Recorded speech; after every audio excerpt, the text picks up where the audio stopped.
When it comes to discussing the realities of parenting, you can expect some sensitive material and occasional profanity. Listener discretion is advised.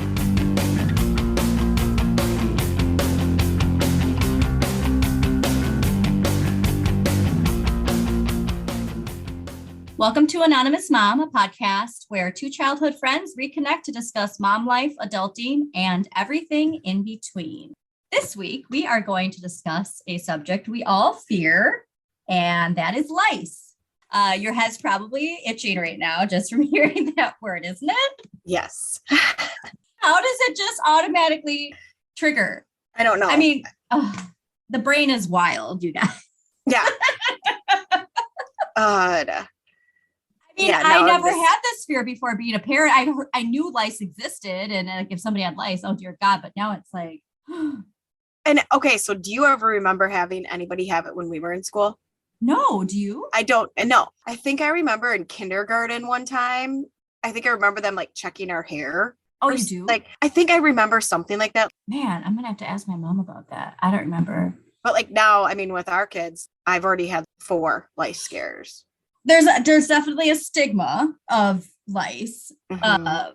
I personally had. I mean, the reason I chose this topic is because I was picking it up from school and like going to the sign out sheet. And then there's been lice detected. And, I initially like took my hand away from the paper even. Ew. And that's the thing too, is because I didn't know that they're just a nuisance. Yeah. Like, I didn't know that they couldn't make you sick or anything like that they're just obnoxious. So I was also scared. And her teacher comes, she's like, oh, it's not our classroom, but we have to share that. And I mean, I don't want to say luckily because of COVID, but they're still doing a lot of stuff separate. They come together for recess, but there's still a lot of separateness. So she said it was in a different classroom downstairs. But it still doesn't matter. Like when you hear it, you're just like, they all ran up the stairs in a horde of like this thing and they're all jumping into every kid's hair. Like it's just, yeah. So according to the CDC too, lice afflicts 6 to 12 million people, mostly children, each year. This also makes me want to shave my head now too, along with.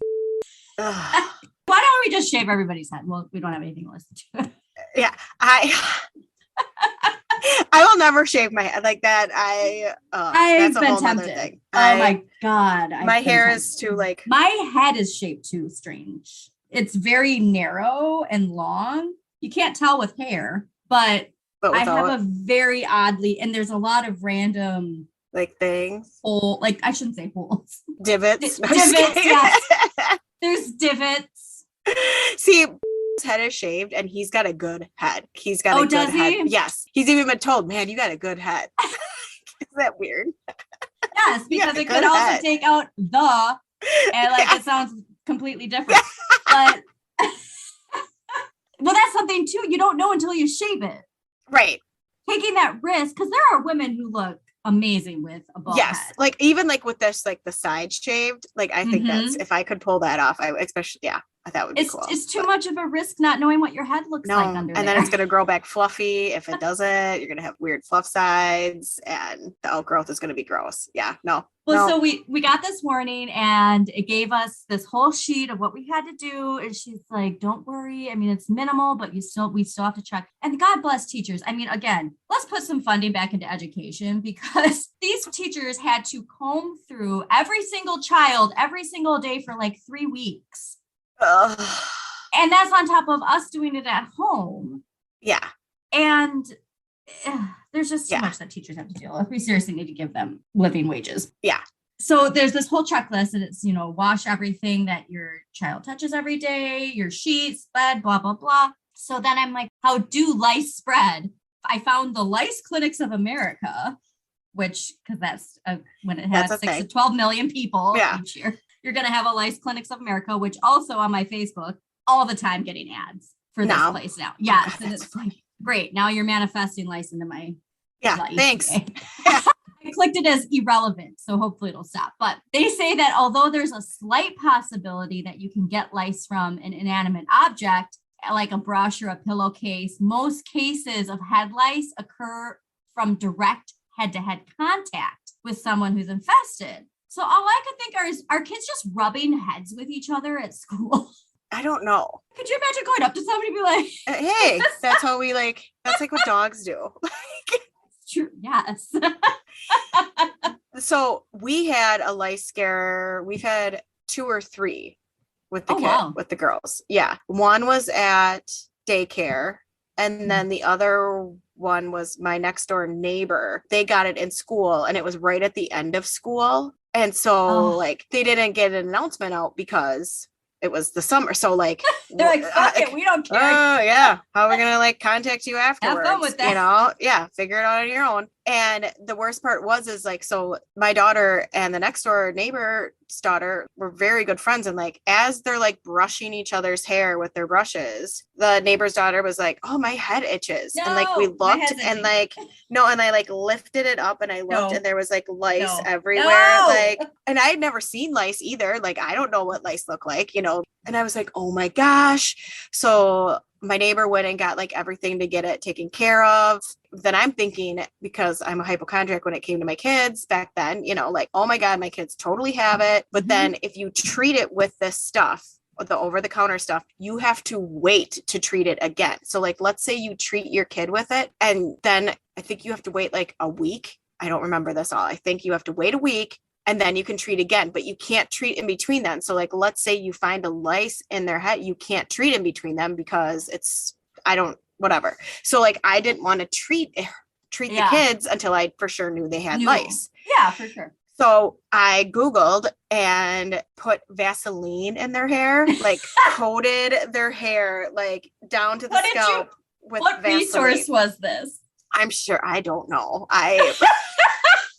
It was, and the whole entire thing was, it made sense. They said it's going to suffocate the lice and they'll die. So I'm like, if there's only a few in there, the Vaseline will suffocate them. And true. But how are you going to get the Vaseline out? Oh, well, that was a whole nother thing. So then I like had them sleep with, I have a picture of it somewhere. I'm going to have to try and find it. Oh my God. It is them with saran wrap, Vaseline saran wrapped around their head. And then I had shower caps on them so they could go to bed at night and not get Vaseline all over everything. And they were cool with They did it because they didn't want to have lice, and this was just part of the price to pay to not have lice. And then we washed everything, and then they said after you wash everything, things that can't possibly be washed, put in garbage bags and put out in like black garbage bags and put out the sun. Me and the neighbor's house just looked like we were like throwing trash out in our yard because we just had black bags out in the front of our yards with all our kids' stuff, like stuffed just animals. Dead bodies. Yeah, it's fine. And so then I'm like, okay, we've got to get this Vaseline out. Well, I didn't think that far ahead of how hard the Vaseline was going to get out of their hair. So I then had to go and figure out how to Google and get Vaseline out of kids' hair. Now, was this from like when you do Google that, is it attached to the one that you found how to get lice out? Probably not. You don't ever want to look at my search history on Google, just for warning. I think I actually do. Yeah. And so then they're like, just take them to a chlorine pool and like have them go in the chlorine. That'll take it out. Well, how do I walk in with my kids looking like there's little lice floating in the pool at the top? Well, thankfully they never had lice. This was just all precautionary. Like they never had lice. This is precautionary. I never found lice. This was a precautionary thing. Just in case. And so then I ended up going to the beauty salon warehouse, and the lady there was telling her about it. And she's like, okay, use this clarifying shampoo. Long story short, they got out. And then I bought from the salon warehouse Fairy Tales, and it's a spray-in thing, and it's like peppermint and spearmint and all that. And they use it as a detangler every day for their hair. And that supposedly is supposed to help not attract lice to kids' hair. They don't like that smell. I mean, my kids used Fairy Tales until they were probably like in 4th grade minimum. Oh. Because I was a freak. And it's just a spray-in. Walgreens has it. It's like a preventative thing. Okay. We'll have to add that to the Fairy Tales. That would be a good thing. Yeah.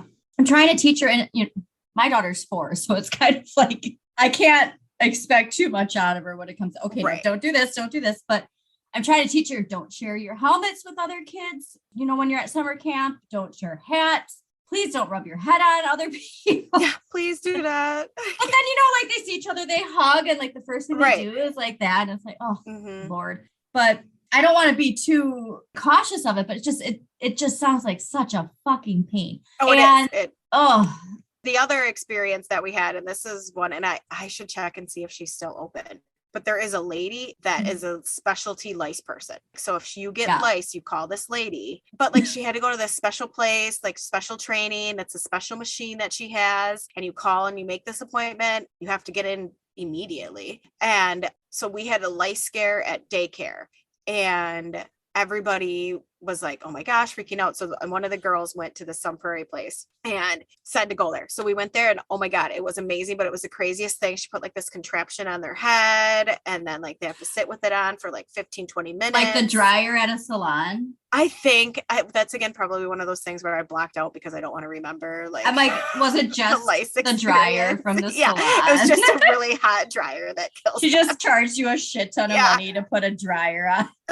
Oh, but can you imagine telling people like, couldn't you do that though? Wouldn't they die? I don't actually I do know how they die. I forgot. Okay, so tell us how they die. Yeah. I'm like, tell me how they die. Then I'm like, oh wait, I already looked this up. Well, first I want to say that scientists believe head lice began to evolve from a different path from body lice at the times when humans started to wear more clothing, because the clothing was cutting off, getting attached to other bodies because it has to be body to body. But also, did you know that body lice was a thing? Okay, so do you remember, aren't they called scabies or something? Is that what scabies is? I feel like scabies is body lice, right? I mean, that's like, I swear to God, scabies is body lice. What is scabies? Scabies, that's a rash that's caused by tiny mites. God, I'm going to have the worst fears. The imagery of this is insane. By tiny mites burrowing into your skin. So that is not okay. So it's not scabies. But thank you for my new fear. Yeah, you're welcome. You're welcome. I'm saving this and putting it in the drive because you have to see it too. Are there images? You're welcome. Yes, and it looks like there's a I have to see this digging into the skin. It's fucking creepy. The imagery, somebody does not hear. I'm dropping it in here. Oh, yay. Thanks. You're welcome. I mean, I figure if I have to see it. Yeah. I mean, I'll take one for the team. I will totally. So then body lice were a thing. Okay. And now they're they're still a thing, but somehow the lice split and then we're like, oh, well, they're not wearing anything on their heads, so we can easily survive up here. That's what it sounds like to me. It's like a free ride. Where's Joe going? I want to go with him. Yeah. Hey, look how Joe's surviving up there. He's living a life. Yeah.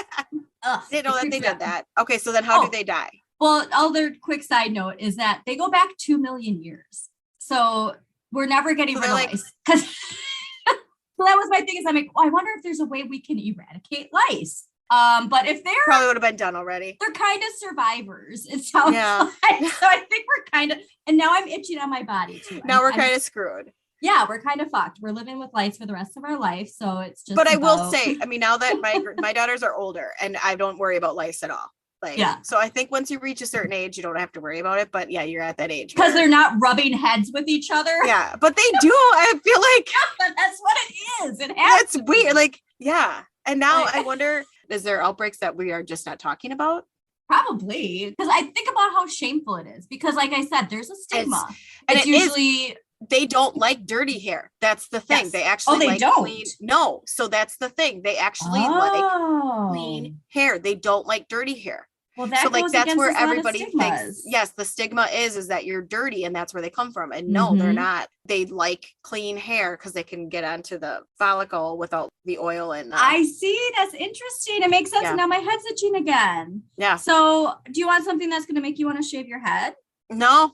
Well, I'm gonna anyway. So lice are continuing to evolve to the point that many of the traditional lice treatment products used for this past several decades are no longer effective. And multiple studies have shown that the majority of lice in the US have developed resistance to the active ingredient of over-the-counter lice products. So maybe that stuff you told me about won't actually work. So yay. No.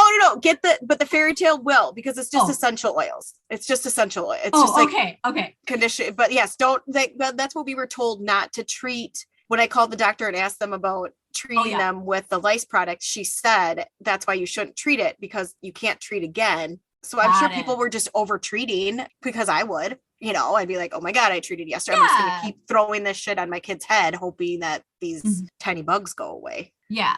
Now, I love that, I wrote these notes, but I wrote this because remember I had that migraine. We were supposed to record last week. And I wrote these notes a while ago. And I'm like, oh yeah, here we go. This is what I was talking about with the heat. So now time for some good news. Yay. Yeah. Okay. So even though they're continuing to evolve because they want to survive too, scientists studying lice at the University of Utah found that job.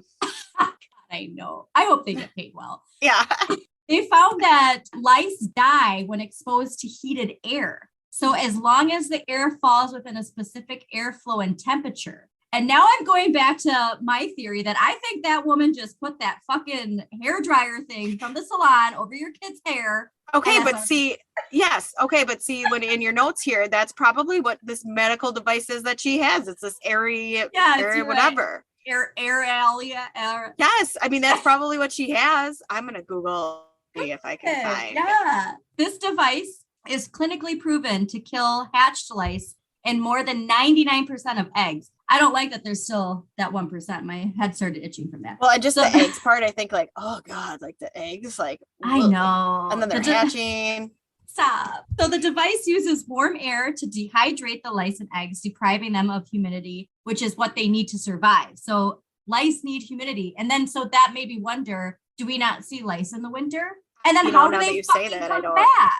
Why do we even have them here? I don't know. Okay, so this lady still is open. Oh. And it's called the Bright Side Lice Clinic of America. She's affiliated with the Lice Clinic of America. Well, good for her. That's probably why I'm getting all these stinking ads. Now I'm going to get her ads too, along with the other lice clinics. And it is this weird, let's see if she uses this machine that we're talking about. Yeah, Air LA, Ali. And all my information did come from Lice Clinics of America. Okay, so you can Google it. Yeah, it's this weird contraption. Does it look like a salon dryer? No. Okay. Well, why can't I just? Yes, it is. That's what she uses. It's $175 to get it done. But I would never just use my blow dryer. I don't know. I'm not gonna lie. Okay, so to get checked, to get screened to see if you actually have it is $20. The treatment is $175. And to be honest, I mean, there's nothing in me that I would not pay that. I would pay that. I would definitely do that. Actually, and I'm the opposite. I would not pay. Oh no, I'd be like, you do what you do, girl. I'm gonna put Vaseline on my kid's hair. Yeah. See, you have to go through all of that first to be like, I will pay you $175 because no, I'm buying that fairy tales and putting it on his head. That's what we swore by that, and the girls even, because they hated having to deal with it too, and they didn't want me to put Vaseline all over their hair again. See, that's the thing is, I mean, like I said, she's 4, so I don't think she's getting the concept of the skin. Sort of, but I feel like if she was like 6 or 7 and this happened, and I was like, listen, you're gonna have bugs in your hair if you don't do this, I think she'd listen more to me. Yeah. Well, and the fairy tale smells good too. Yeah, so it's like rosemary. I love rosemary. Yeah, it's really good. We'll link that, and then there's a video for the treatment. Oh. And I'll link that in the thing too. Like, I love it. This lady must just like rake it in, because especially with school starting now, she's probably getting like super busy. But at the end of the day, let's stop rubbing heads with each other, and maybe we could help get rid of. Oh, she's got a whole. Oh, sorry. Go ahead. I just don't understand how so this woman's dedicated to just getting rid of lice, right? Mm-hmm. Yep. If they have nowhere else to go and they're constantly dying, then how are they surviving? How did they start? What came first, the chicken or the egg? Like a million years ago. Yeah, like where are they coming from? That's what I wanted. Like how? I don't get it, because like it must be through travel. Yeah. Oh God, like now I'm not going to want to be on a plane. Rubbing your head on the back of the plane. Come in with my essential oil spray and like. Especially, I mean, if they can't survive without humidity and how dry it gets here, that's what I just find weird. Yeah. But I don't know. If anybody does know the answer to that, feel free to comment, join the Facebook group Anonymous Mom. Yeah. And let us know your lice experience. Anybody shave their head? Anybody, or do that to their kid? I do Anybody remember. Else put Vaseline on their child's head? Did anybody else do the way? Anybody Google Vaseline on child's head? Okay, so reading her thing, it says head lice don't jump, swim, or fly. Without strands of hair to grab with the claws on their legs, they have trouble getting around. How are they surviving? How did they survive 2 million years? However, they can crawl pretty quickly along the hair. So if your hair comes in contact with an infested head, it doesn't take much for them to hitch a ride on a strand. I'm never hugging anybody again. And I'm a Elbows from now hugger. on. That's my problem. I know. Or I'm going to do the like, oh, it's good to see you. Yeah. Oh, so nice to see you. Oh, Oh, my Lord. Well, that is all the time I think we have for this week. yes. But join our Facebook group. We'd love to hear your lice experiences or your suggestions for preventative lice care. Or if anybody else has gone to the lady that I've gone to in some prairie, please share if you've done that. Because, but more importantly, if you put Vaseline on your child's yes, hair. Really but also if you've done that experience too. I don't suggest that. Unless you want to try it first. If you're cheap and you want to try the Vaseline first. I mean, it's probably... You'll end up spending $175 anyway, but it's fine. Did you say how you got it out? The Vaseline? Yeah. Yeah, I had to get a clarifying shampoo from the salon warehouse. Like I get a professional thing that like was like legit hardcore to get. I had to strip the girl's hair of like every goodness and like oil, nutrition. Like thank God they have good. They're young. They've got good hair. But like if I would have had to do that to mine, it probably would have fell out because it's so. And then you would have had a perfectly shaved head. Then I know what my head looked like. Yes. So. Well, thanks for tuning in, everyone. We will talk to you next week. Thanks for tuning in to Anonymous Mom. Have a question you want answered or a topic you'd love for us to discuss? Email us at anonymousmompod@gmail.com. Or if you want to remain anonymous, join our Facebook group, Anonymous Mom, where you can post your topic or question anonymously. Thanks for listening.